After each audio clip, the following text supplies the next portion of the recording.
செந்தில் பாலாஜி அவர்கள் நீண்ட நாட்களாக விசாரணை கைதியாக இருப்பதை கருத்தில் கொண்டும் அவர் மீது இருக்கக்கூடிய முதல் நிலை வழக்குகளும் அமலாக்கத்துறை வழக்கும் மிக நீண்ட நாட்கள் எடுத்துக்கொள்ளும், அதாவது விசாரித்து தீர்ப்பு கொடுப்பதற்கு மிக நீண்ட கால தாமதாகும் ஆகும் என்பதை கருத்தில் கொண்டு அவருடைய அடிப்படை உரிமைகளை பாதுகாக்கும் வரையில் இன்றைக்கு ஜாமீன் வழங்கப்பட்டிருக்கிறது.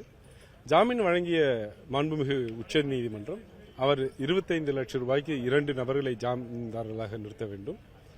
ஒவ்வொரு திங்கட்கிழமையும் வெள்ளிக்கிழமையும் அமலாக்கத்துறை சென்னை அலுவலகத்தில் ஆஜராக வேண்டும். சாட்சிகளை எந்த விதத்திலும் கலைப்பதற்கு முயலக்கூடாது. நடக்கக்கூடிய குற்றவியல் விசாரணைக்கு முழு ஒத்துழைப்பு தர வேண்டும். தேவையில்லாமல் வாய்தாக்களை பெறக்கூடாது. தன்னுடைய பாஸ்போர்ட்டை நீதிமன்றத்தில் ஒப்படைக்க வேண்டும் ஆகிய கண்டிஷன்களை, அதாவது நிபந்தனைகளை விதித்து இன்றைக்கு ஜாமீன் கொடுத்தார்.